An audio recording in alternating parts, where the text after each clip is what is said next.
ಎಲ್ಲರಿಗೂ ನಮಸ್ಕಾರ. ಕೃಷ್ಣಾವತಾರದ ಕಥೆಗೆ ಮತ್ತೆ ಹೋಗೋಣ. ಮಧುರೆಯ ಯಾದವರನ್ನು ಇಲ್ಲವಾಗಿಸಬೇಕು ಅಂತ ಹೇಳಿಬಿಟ್ಟು ಜರಾಸಂಧ ತಂತ್ರ ಹೂಡಿ ಕಾಳೆಯವನನ್ನು ಕರೆಸ್ಕೊಂಡಿರ್ತಾನೆ. ಆದರೆ ಕೃಷ್ಣ ಅದಕ್ಕೆ ಪ್ರತಿ ತಂತ್ರವನ್ನು ಹೂಡಿ ಮಧುರೆಯ ಯಾದವರನ್ನು ಬೇರೆ ಜಾಗಕ್ಕೆ ಸ್ಥಳಾಂತರ ಮಾಡಿ ಕಾಳೆಯವನನ್ನು ಹತ್ತಿರಕ್ಕೆ ತಾನೇ ಹೋಗಿ ಮಧುರೆಯನ್ನು ನೀನೇ ತಗೋ, ಜರಾಸಂಧ ತಗೊಳ್ಳೋಕ್ಕೆ ಮುಂಚೆ ಅಂಥೇಳಿ ಹೇಳ್ತಾನೆ.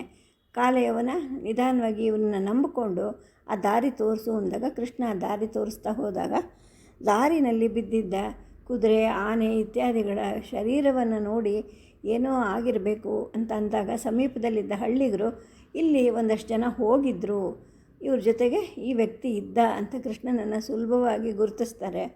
ಆಗ ಕಾಳೆಯವನಿಗೆ ಸಿಟ್ಟು ಬರುತ್ತೆ.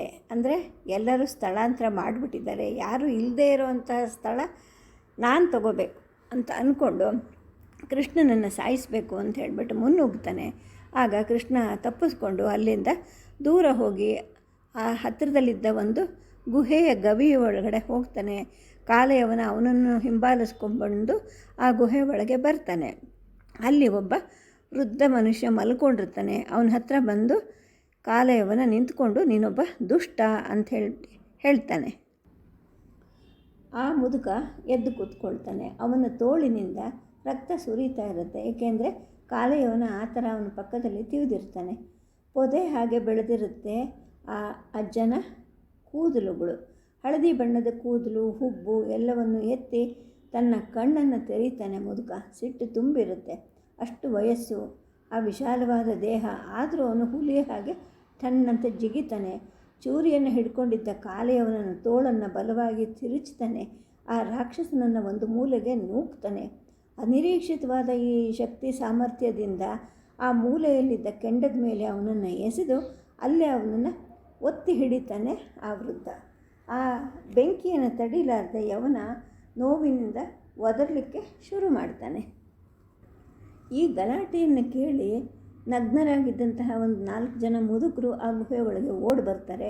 ಓಡಿ ಬಂದು ತಮ್ಮಲ್ಲಿದ್ದ ತಾಮ್ರದ ತ್ರಿಶೂಲಗಳನ್ನು ಹಿಡ್ಕೊಂಡು ಆ ಕಾಳೆಯವನ ಮೈಯೊಳಗೆ ಅವನನ್ನು ಚುಚ್ತಾರೆ. ಅವನ ಮೈ ರಕ್ತದಲ್ಲಿಯೇ ಅವನಿಗೆ ಸ್ನಾನ ಆಗುತ್ತೆ. ಅವನ ಮೈ ಸುಟ್ಟು ಹೋಗುತ್ತೆ. ಅವನು ಮೂರ್ಛೆ ಹೋಗ್ತಾನೆ. ಪ್ರಜ್ಞೆ ತಪ್ಪಿದ ಆ ಮನುಷ್ಯನನ್ನು ಮೇಲೆ ಎತ್ತಿ ಆ ಮುದುಕರು ನಿರಾತಂಕವಾಗಿ ಅವನನ್ನು ಗುಡ್ಡದ ಕೆಳಕ್ಕೆ ತಳ್ಳಿಬಿಡ್ತಾರೆ. ಆ ಸಮಯಕ್ಕೆ ಕೃಷ್ಣ ಹೊರಗೆ ಬರ್ತಾನೆ. ಬಂದು ಆ ವೃದ್ಧ ತಪಸ್ವಿಗೆ ಸಾಷ್ಟಾಂಗ ನಮಸ್ಕಾರ ಮಾಡ್ತಾನೆ. ತನ್ನ ಪೀತಾಂಬರದಿಂದ ಒಂದು ಚೂರನ್ನು ಹರಿದು ಆ ಮುದುಕನ ಗಾಯಕ್ಕೆ ಪಟ್ಟಿ ಕಟ್ಟಲಿಕ್ಕೆ ಅಂದ್ಬಿಟ್ಟು ಮಂಡಿ ಊರಿ ಕೂತ್ಕೊಳ್ತಾನೆ. ಆಗ ಆ ಪುರಾತನ ತಪಸ್ವಿ ಕೇಳ್ತಾನೆ, ನೀನು ಯಾರು ಅಂತ ಕೇಳ್ಕೊತ ಹರ ಹರ ಮಹಾದೇವ ಅಂತ ಗೊಂಡ್ಕೊಟ್ಕೊತಾನೆ. ಆಗ ಕೃಷ್ಣ ಎಚ್ಚರಿಕೆಯಿಂದ ಅವ್ರ ತೋಳಿಗೆ ಪಟ್ಟಿ ಕಟ್ತಾ ಇರ್ತಾನೆ. ಪೂಜ್ಯ ಗುರುವೇ, ನಾನು ಕೃಷ್ಣ ವಾಸುದೇವ ಅಂತ ಹೇಳ್ತಾನೆ. ಕೃಷ್ಣ ವಾಸುದೇವನ ಅಂಥೇಳ್ಬಿಟ್ಟು ಯಾವುದೋ ಒಂದು ಪುರಾತನ ನಾಮವನ್ನು ನೆನೀತಾ ಇದ್ದಾನೆ ಅನ್ನೋ ಹಾಗೆ ಭದ್ರಾ ಭದ್ರಾ ಅಂತ ಯಾರನ್ನೋ ಕರೀತಾನೆ. ಅವನು ಬರೆದಾಗ ಕೃಷ್ಣ ವಾಸುದೇವ ವಾಸುದೇವ ಅನ್ನೋ ಈ ಹೆಸರನ್ನು ನಾವು ಯಾವಾಗ ಕೇಳಿದ್ವಿ ಹೇಳು ಅಂತ ಕೇಳ್ತಾರೆ. ಆಗ ಆ ಬಂದಿದ್ದ ಶಿಷ್ಯ ಹೇಳ್ತಾನೆ, ಪೂಜ್ಯ ಗುರುವೈರ್ಯ, 2 ವರ್ಷದ ಕೆಳಗೆ ನಾವು ಪ್ರವಾಸ ಕ್ಷೇತ್ರಕ್ಕೆ ಹೋಗಿದ್ವಲ್ಲ, ಅಲ್ಲಿ ಒಬ್ಬ ಮಹಾವೀರನ ವಿಷಯವನ್ನು ಹೇಳಿದರು. ಮೃತ್ಯು ದೇವತೆಯನ್ನು ಗೆದ್ದ, ಮಗಧದ ದುಷ್ಟರಾಜನನ್ನು ಗೆದ್ದ ಅಂತ ಹೇಳ್ತಿದ್ರಲ್ಲ, ಅವನ ಹೆಸರು ಮರ್ತೇ ಹೋಗ್ಬಿಟ್ಟಿದೆ ಅಂತ ಅವನು ಕೂಡ ತನ್ನ ನೆನಪನ್ನು ಮಾಡ್ಕೊಳ್ಳೋಕ್ಕೆ ತಲೆ ಕೆರ್ಕೊಳ್ತಾ ನಿಂತ್ಕೊಳ್ತಾನೆ. ನೀನು ಕೃಷ್ಣ ವಾಸುದೇವ ಅಂತ ಯಾಕೆ ಹೇಳ್ತೀಯಾ ಅಂತ ಆ ತಪಸ್ವಿ ಕೇಳ್ತಾರೆ. ಆಗ ಕೃಷ್ಣ ಹೇಳ್ತಾನೆ, ಯಾಕೆಂದರೆ ನಾನೇ ಅವನು, ನಾನೇನು ಧೀರ ಅಲ್ಲ, ನಾನು ಮಧುರೆಯ ಯಾದವ, ಶೂರರ ನಾಯಕ ವಸುದೇವನ 2ನೇ ಮಗ ನಾನು. ಮೃತ್ಯುದೇವತೆ ಅಂತ ಕರೀತಿದ್ದ ನಾಗಲೋಕದ ದೊರೆಯನ್ನು ಸೋಲಿಸಿದ್ದು ನಾನೇ, ಮಗಧದ ಜರಾಸಂಧನನ್ನು ಪಲಾಯನ ಮಾಡಿಸಿದ್ದು ಕೂಡ ನಾನೇ ಅಂತ ಹೇಳ್ತಾನೆ. ಆಗ ಆ ಶಿಷ್ಯ ಹೇಳ್ತಾನೆ, ಹೌದು ಈಗ ನೆನಪಾಯಿತು, ಆ ದುಷ್ಟರಾಜನ ಹೆಸರು ಜರಾಸಂಧ ಅಂತೇಳಿ ಶಿಷ್ಯ ಹೇಳ್ತಾನೆ. ಆಗ ತಪಸ್ವಿ, ಹಾಗಾದರೆ ನೀನು ಇಲ್ಲಿ ಯಾಕೆ ಬಂದೆ, ಹೇಗೆ ಬಂದೆ ಅಂತ ಕೇಳ್ತಾರೆ. ಜರಾಸಂಧನ ಸೋಲಿನ ನಂತರ ನಡೆದ ವಿಷಯವನ್ನೆಲ್ಲ ಸ್ವಲ್ಪದರಲ್ಲಿ ವಿವರಿಸಿ ತಾನು ಅಲ್ಲಿಗೆ ಹೇಗೆ ಬಂದ ಅಂತ ಹೇಳಿಬಿಟ್ಟು ಕೃಷ್ಣ ಅವರಿಗೆಲ್ಲವನ್ನು ಹೇಳ್ತಾನೆ. ಎಲ್ಲವನ್ನು ಕೇಳಿಸ್ಕೊಂಡ್ಮೇಲೆ ಆ ವೃದ್ಧ ತಪಸ್ವಿ ಮತ್ತು ಅವನ ಶಿಷ್ಯರು ಕೃಷ್ಣನಿಗೆ ಆದರ ಆತಿಥ್ಯಗಳನ್ನು ಮಾಡ್ತಾರೆ. ಮಾರನೇ ದಿವಸ ಆ ಕಾಳೆಯವನ ದೇಹವನ್ನು ಹುಡ್ಕೊಂಡು ಬಂದು ಅದಕ್ಕೆ ಅಂತ್ಯ ಸಂಸ್ಕಾರವನ್ನು ಮಾಡ್ತಾರೆ. ಈ ತಪಸ್ವಿಗಳ ಶಿಕ್ಷಣ ಮಾರ್ಗಗಳನ್ನು ನೋಡಿ ಕೃಷ್ಣನಿಗೆ ಆಶ್ಚರ್ಯ ಆಗುತ್ತೆ. ಏಕೆಂದರೆ ಬಿಸಿಲು ಉರಿತಾ ಇರುತ್ತೆ. ಆದರೂ ಕೂಡ ಸುತ್ತ ಬೆಂಕಿ ಹಾಕಿ ಪಂಚಾಗ್ನಿ ಮಧ್ಯೆ ಕೂತ್ಕೊಂಡು ಮಹಾದೇವನ ಹೆಸರನ್ನು ಜಪಿಸ್ಕೊಂಡು ಗಂಟೆಗಟ್ಟಲೆ ಕೂಡ್ತಾಯಿದ್ರು. ಕುತೂಹಲದಿಂದ ಒಂದು ದಿವಸ ಕೃಷ್ಣ ಕೇಳ್ತಾನೆ, ಪೂಜ್ಯರೇ, ನೀವು ಇಲ್ಲಿಗೆ ಹೇಗೆ ಬಂದ್ರಿ? ದಯವಿಟ್ಟು ಕೃಪೆ ತೋರಿ ನನಗೆ ಹೇಳ್ತೀರಾ ಅಂತ. ಆಗ ಆ ಮುದಿ ತಪಸ್ವಿ ಹಿಂದಿನ ಕಥೆಯನ್ನು ನೆನೆಸ್ಕೊಂಡು ಹೇಳ್ತಾರೆ, ನೋಡಪ್ಪ, ಬಹಳ ವರ್ಷ ಆಯಿತು ನಾವಿಲ್ಲಿಗೆ ಬಂದು. ನಾವು ಈ ಗವಿಗಳಿಗೆ ಬಂದಾಗ ನಿಮ್ಮ ಅಪ್ಪನೂ ಹುಟ್ಟಿದ್ರೋ ಇಲ್ವೋ ಗೊತ್ತಿಲ್ಲ. ಇದನ್ನು ಆಗ ಮುಚುಕುಂದ ಗುಹೆಗಳು ಅಂತ ಕರೀತಿದ್ರು. ಆ ಮುಚುಕುಂದ ಅನ್ನೋರು ಸತ್ಯಯುಗದ ಮಹಾಪ್ರಭುಗಳಾಗಿದ್ದರು. ಇಂದ್ರನ ಪರ ಹೊಡೆದಾಡಿ ಇಲ್ಲಿಗೆ ವಿಶ್ರಾಂತಿಗಾಗಿ ಬರ್ತಿದ್ರು. ಈಗ ಜನರು ನನ್ನನ್ನು ಕೂಡ ಮುಚುಕುಂದ ಅಂತಲೇ ಕರೀತಾರೆ ಅಂತೇಳಿ ಹೇಳಿದರು. ಇಷ್ಟು ನಿರ್ಜನವಾಗಿರೋ ಏಕಾಂತ ಪ್ರದೇಶವನ್ನು ಯಾಕೆ ಆರಿಸ್ಕೊಂಡ್ರಿ ನೀವು ಅಂತ ಕೃಷ್ಣ ಕೇಳ್ತಾನೆ. ಆಗ ಆ ಮುಚುಕುಂದ ಹೇಳ್ತಾನೆ, ನೋಡು, ಮನುಷ್ಯರ ಜೀವನ ನಿರರ್ಥಕತೆಯಿಂದ ತುಂಬಿದೆ, ದುಷ್ಟತನ ಇದೆ, ವಿಕಾರ ಇದೆ. ಇವೆಲ್ಲವನ್ನು ನಾನು ನೋಡಿದೆ. ಒಂದು ಕಾಲಕ್ಕೆ ನಾನು ಒಬ್ಬ ದೊಡ್ಡ ಬಲಿಷ್ಠನಾದ ರಾಜ ಆಗಿದ್ದೆ. ಹೆಂಡತಿ, ಮಕ್ಕಳು, ಗೆಳೆಯರು ಎಲ್ಲರೂ ಇದ್ದರು. ಶಾಂತಿಯನ್ನು ಅರಸಿ ಅದನ್ನೆಲ್ಲ ಬಿಟ್ಟೆ. ಇಲ್ಲಿ ನನಗೆ ಶಾಂತಿ ಸಿಕ್ತು ಅಂತ ಹೇಳಿದರು. ಗುರುಗಳೇ, ಜೀವನ ನಿರರ್ಥಕ ಅಲ್ಲ. ದೇಹ ಮನೋಧಾರ್ಯಗಳಿಂದ ಸೊಬಗಿನಿಂದ ಸಂಪೂರ್ಣ ಜೀವನ ನಡೆಸಬೇಕು. ನನಗೆ ತಿಳಿದ ಮಟ್ಟಿಗೆ ಅದೇ ಧರ್ಮ, ಅದೇ ಸರಿಯಾದ ದಾರಿ ಅಂತ ನಾನು ಅಂದ್ಕೊಂಡಿದ್ದೀನಿ ಅಂತ ವಿನಯದಿಂದ ಕೃಷ್ಣ ಹೇಳ್ತಾನೆ. ಆಗ ಆ ತಪಸ್ವಿ ತಲೆ ನಡೆಸ್ತಾನೆ. ಮಗು, ದೊಡ್ಡವನಾದಮೇಲೆ ನಿನಗೆ ಗೊತ್ತಾಗುತ್ತಪ್ಪ, ಜೀವನ ಎಷ್ಟು ನಿರರ್ಥಕ ಅನ್ನೋದು ನಿನಗೆ ಅರಿವಾಗುತ್ತೆ. ನಿನಗೆ ವಯಸ್ಸಾದ ಮೇಲೂ ನೀನು ಇಲ್ಲಿಗೆ ಬಂದರೆ ಆಗ ನಾನು ನಿನ್ನನ್ನು ಸ್ವಾಗತಿಸ್ತೀನಿ. ನಿನಗೆ ಗೊತ್ತಿಲ್ಲ, ಜೀವನ ಅನ್ನೋದು ಪೂರ್ತಿ ದುಃಖಮಯವಾಗಿದೆ. ಹಾಗಾಗಿ ಅದನ್ನು ನಾವು ತ್ಯಜಿಸೋದೇ ಧರ್ಮ ಅಂಥೇಳಿ ಆ ತಪಸ್ವಿ ಹೇಳ್ತಾನೆ. ಆಗ ಕೃಷ್ಣ ಹೇಳ್ತಾನೆ, ಗುರುಗಳೇ, ಕ್ಷಮಿಸಿ, ನೀವು ನನಗೆ ಯಾವಾಗಲೂ ಇದು ಅರ್ಥ ಆಗಿಲ್ಲ. ಜೀವನದಿಂದ ಪಲಾಯನ ಮಾಡೋದು ಧರ್ಮ ಅನ್ನೋದಾದರೆ ಸೃಷ್ಟಿನ ಯಾಕೆ ಮಾಡ್ದ ಬ್ರಹ್ಮ ಅಂತ ಕೇಳ್ತಾನೆ. ಹಾಗಾದರೆ ನೀನು ಹೇಗೆ ಜೀವನ ಮಾಡ್ತಿದ್ಯಾ ಅಂತ ತಪಸ್ಸೆ ಕೇಳ್ತಾನೆ. ಜೀವನ ಹೇಗಿದೆಯೋ ಹಾಗೆ ಬಾಳಬೇಕು, ಆದರೆ ಧರ್ಮದಿಂದಲೇ ಜೀವನ ನಡೆಯುತ್ತೆ. ಹಾಗೆ ಬದುಕಿದ್ರೆ ಮಾತ್ರ ಅದು ಸಾರ್ಥಕ ಅಂತ ಕೃಷ್ಣ ಹೇಳ್ತಾನೆ. ಆಗ ತಪಸ್ವಿ ನಗ್ತಾನೆ. ನಿನಗೆ ಲೋಕ ಅನ್ನೋ ಅನುಭವ ಇಲ್ಲ. ನಾನು ನೋಡಿದ ಹಾಗೆ ಲೋಕದ ದುಷ್ಟತನವನ್ನು ನೀನು ನೋಡಿಲ್ಲ. ನಿನಗೆ ಶಾಂತಿ ಬೇಕು ಅಂದರೆ ಆ ಜೀವನವನ್ನು ತ್ಯಜಿಸ್ಬಿಡು ಅಂತ ಹೇಳ್ತಾನೆ. ಆ ಗುರುವಿಗೆ ಕೃಷ್ಣ ತಪ್ಪು ದಾರಿ ತುಳಿತಿದ್ದಾನಲ್ಲ ಅಂತ ಸಂಕಟ ಆಗ್ತಾ ಇರುತ್ತೆ. ಆಗ ಕೃಷ್ಣ ಹೇಳ್ತಾನೆ, ಗುರುಗಳೇ, ಜೀವನವನ್ನು ಪರಿತ್ಯಜಿಸಿದ್ದೇನೆ, ನಾನು ಶಾಂತಿಯನ್ನು ಪಡ್ಕೊಂಡಿದ್ದೀನಿ ಅಂತ. ಹೇಗೆ ಅಂತ ತಪಸ್ವಿ ಕೇಳ್ತಾನೆ. ಸಾಧ್ಯ, ಏನಾದರೂ ಫಲ ಸಿಗಲಿ, ಅದರ ಚಿಂತೆ ಇಲ್ಲದೆ ಉತ್ತಮ ರೀತಿಯಲ್ಲಿ ಯೋಗ್ಯ ಕಾರ್ಯ ಮಾಡಬೇಕು. ಆ ಥರದ ಫಲ ಸಿಗಲಿ, ಈ ಥರದ್ದು ಸಿಗಲಿ ಅಂತ ನಾವು ಅದನ್ನು ನಿರೀಕ್ಷೆ ಮಾಡಬಾರ್ದು ಅಂಥೇಳಿ ಹೇಳ್ತಾನೆ. ಆಗ ಆ ತಪಸ್ವಿ ಹೇಳ್ತಾನೆ, ಮಗು, ನೀನು ಎಷ್ಟು ವಿಲಕ್ಷಣ ಹುಡುಗ, ಪಾಡೋದ್ರಲ್ಲೂ ಕೂಡ ಬಾಳನ್ನು ಪಡ್ಕೊಂಡಿದೆಯಾ, ಎಷ್ಟು ವಿಲಕ್ಷಣ ಸಿದ್ಧಾಂತ ನಿನ್ನದು ಅಂತ ಹೇಳ್ತಾನೆ. ಹೌದು ಗುರುಗಳೇ, ಅದರಂತೆ ನಡೆಯೋಕ್ಕೂ ಕೂಡ ನಾನು ಪ್ರಯತ್ನ ಮಾಡಿದ್ದೀನಿ ಅಂತ ಕೃಷ್ಣ ಹೇಳ್ತಾನೆ. ಈ ತಪಸ್ವಿಗಳನ್ನು ಬಿಟ್ಟು ಹೋಗಿ ಕುಶಸ್ಥಲಿಯಲ್ಲಿ ತನ್ನ ಜನರನ್ನು ಸೇರಬೇಕು ಅನ್ನೋ ಚಿಂತೆ ಕೃಷ್ಣನಿಗೆ ಹೆಚ್ಚಾಗ್ತಾ ಹೋಗುತ್ತೆ. ಆದರೆ ತಕ್ಷಣ ಅಲ್ಲಿಂದ ಹೊರಡೋ ಹಾಗೂ ಇರಲಿಲ್ಲ. ಏಕೆಂದರೆ ಆ ತಪಸ್ವಿಯ ಶಿಷ್ಯರು ಕೆಲವರು ದಿನ ಸುತ್ತ ಇರೋ ಊರುಗಳಿಗೆ ಹೋಗ್ತಿದ್ದವರು, ಯವನರ ತಂಡಗಳಿನ್ನೂ ಅಲ್ಲೇ ತಿರುಗಾಡ್ತಿವೆ, ತಮ್ಮ ದೊರೆಯನ್ನು ಹುಡುಕ್ತಾ ಇವೆ ಅಂತ ಹೇಳಿದರು. ಹಾಗಾಗಿ ಸೌರಾಷ್ಟ್ರಕ್ಕೆ ಪ್ರಯಾಣ ಮಾಡೋದು ಅಪಾಯಕರ ಅಂತ ಅಂದ್ಕೊಂಡು ಕೃಷ್ಣ ಅಲ್ಲೇ ಉಳ್ಕೊಂಡ. ಆ ತಪಸ್ವಿಗಳ ಜೊತೆಯಲ್ಲಿ ಇದ್ದಾಗ ಕೃಷ್ಣ ಅವರ ಸಾಧನಾ ಮಾರ್ಗವನ್ನು ಮನಃಪೂರ್ವವಾಗಿ ಅವಲಂಬಿಸ್ತಾನೆ. ಅವರ ಜೀವನ ಸಿದ್ಧಾಂತವೇನೋ ಅವನಿಗೆ ಸರಿ ಕಾಣೋದಿಲ್ಲ.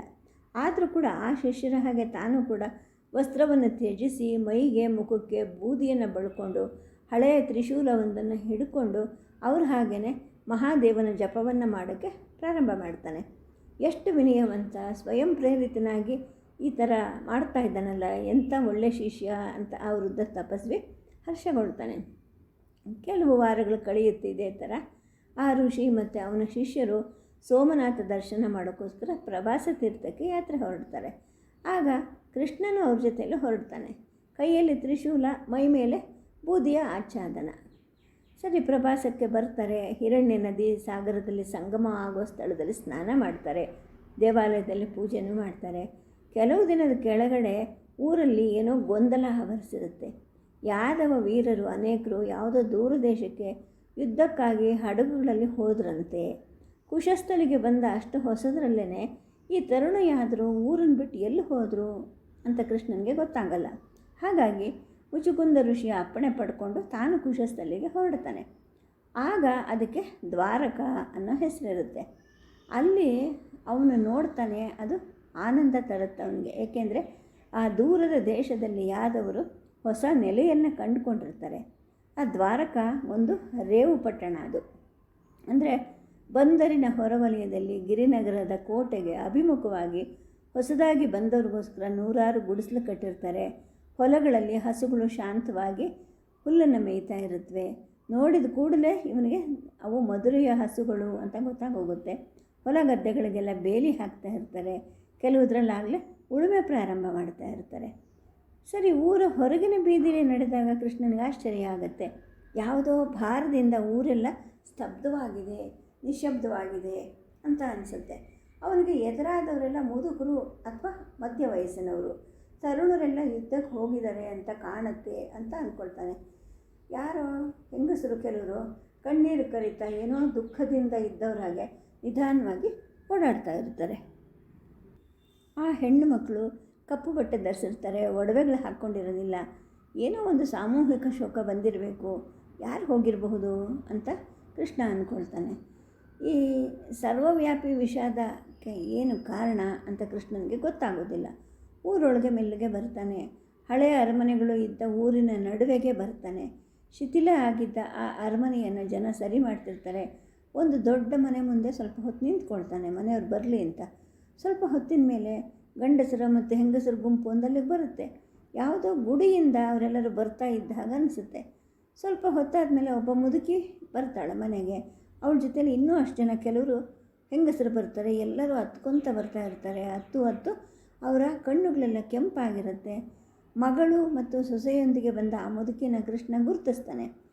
ಆಕೆ ಮಧುರೆಯ ಕೋಟೆಯ ರಕ್ಷಕ ಆಗಿದ್ದಂತಹ ದಳಪತಿ ಶಂಕುವಿನ ಹೆಂಡತಿ. ಎಷ್ಟೋ ಸಲ ಇವನನ್ನು ಮನೆಗೆ ಕರ್ಕೊಂಡು ಹೋಗಿ ಊಟವನ್ನು ಕೂಡ ಬಡಿಸಿರ್ತಾಳೆ. ಕೃಷ್ಣ ಏನು ಮಾಡ್ತಾನೆ, ಆಕೆ ಹತ್ರಕ್ಕೆ ಹೋಗ್ಬಿಟ್ಟು, ಅಮ್ಮ, ಶೂರನಾಯಕ ವಸುದೇವನ ಮನೆ ಯಾವುದು ಅಂತ ಕೇಳ್ತಾನೆ. ಆಕೆಗೆ ಸ್ವಲ್ಪ ದೃಷ್ಟಿ ಮಂದವಾಗಿರುತ್ತೆ. ಸ್ವಲ್ಪ ಹೊತ್ತು ಇವನನ್ನು ದಿಟ್ಟಿಸಿ ನೋಡ್ತಾಳೆ. ನೋಡಪ್ಪ ತಪಸ್ವಿ, ಹೀಗೆ ಹೋಗಿ ಬಲಕ್ಕೆ ತಿರುಕೋ, ಎದುರಿಗೆ ದೊಡ್ಡ ಮನೆ ಕಾಣುತ್ತೆ, ಅಲ್ಲೇ ವಸುದೇವ ಇರೋದು. ಆದರೆ ಅಲ್ಲಿ ಭಿಕ್ಷೆ ಕೇಳಬೇಡ ನೀನು, ಅವ್ರಿಗೆ ಸೂತಕ ಇದೆ, ನಾನೇ ಭಿಕ್ಷೆ ತರ್ತೀನಿ ಅಂತ ಹೇಳಿಬಿಟ್ಟು ಆ ಮುದುಕಿ ತನ್ನ ಸಂಗಾತಿ ಒಬ್ಬಳಿಗೆ ಇವನಿಗೆ ಅನ್ನ ತರಕ್ಕೆ ಅಂತ ಹೇಳ್ತಾಳೆ. ಯಾಕೆ, ಏನಾಯಿತು, ಅವ್ರ ಮನೇಲಿ ಯಾರು ಸತ್ರು ಅಂತ ಕೃಷ್ಣ ಕೇಳ್ತಾನೆ. ಮುದುಕಿ ಅಲ್ಲೇ ಇದ್ದ ಜಗಲಿ ಮೇಲೆ ಕೂತ್ಕೊತಾಳೆ. ದುಃಖದ ಭರದಲ್ಲಿ ಹಣೆಗೆ ಕೈ ಇಟ್ಕೊಳ್ತಾಳೆ. ಅವಳ ಎದೆ ಬಿರಿಯುತ್ತೆ, ಗಂಟ್ಲು ಒಡೆಯುತ್ತೆ. ಹತ್ಕೊತ ಹೇಳ್ತಾಳೆ, ಪ್ರತಿಯೊಂದು ಮನೆಯಲ್ಲೂ ಶೋಕನೇ ಕಂದ ಇಲ್ಲಿ ಅಂತ ಹೇಳ್ತಾಳೆ. ಯಾಕೆ, ಏನಾಯಿತು, ಊರಿನ ಯುವಕರೆಲ್ಲ ಯುದ್ಧದಲ್ಲಿ ಸತ್ರೇನು ಅಂತ ಕೃಷ್ಣ ಕೇಳ್ತಾನೆ. ಇಲ್ಲ, ಅವರೆಲ್ಲರೂ ವಿದರ್ಭಕ್ಕೆ ಹೋಗಿದ್ದಾರೆ, ರಾಜ್ಕುಮಾರಿ ರುಕ್ಮಿಣಿನ ಕಾಪಾಡೋಕ್ಕೆ ಅಂತ ಹೋಗಿದ್ದಾರೆ. ನಮಗೆಲ್ಲ ಪ್ರಿಯನಾಗಿದ್ದ ಗೋವಿಂದನ ಇಷ್ಟವಧು ಆಗಿದ್ಲವಳು, ಅವನು ಹೋಗ್ಬಿಟ್ಟ, ನಮ್ಮ ಎದೆ ಒಡೆದೋಗಿದೆ. ಏನು ಮಾಡಿದ್ರೂ ಆ ಮುದುಕಿಗೆ ಕಣ್ಣಿಂದ ನೀರು ನಿಲ್ಲಿಸೋದಕ್ಕೆ ಸಾಧ್ಯ ಆಗೋದಿಲ್ಲ.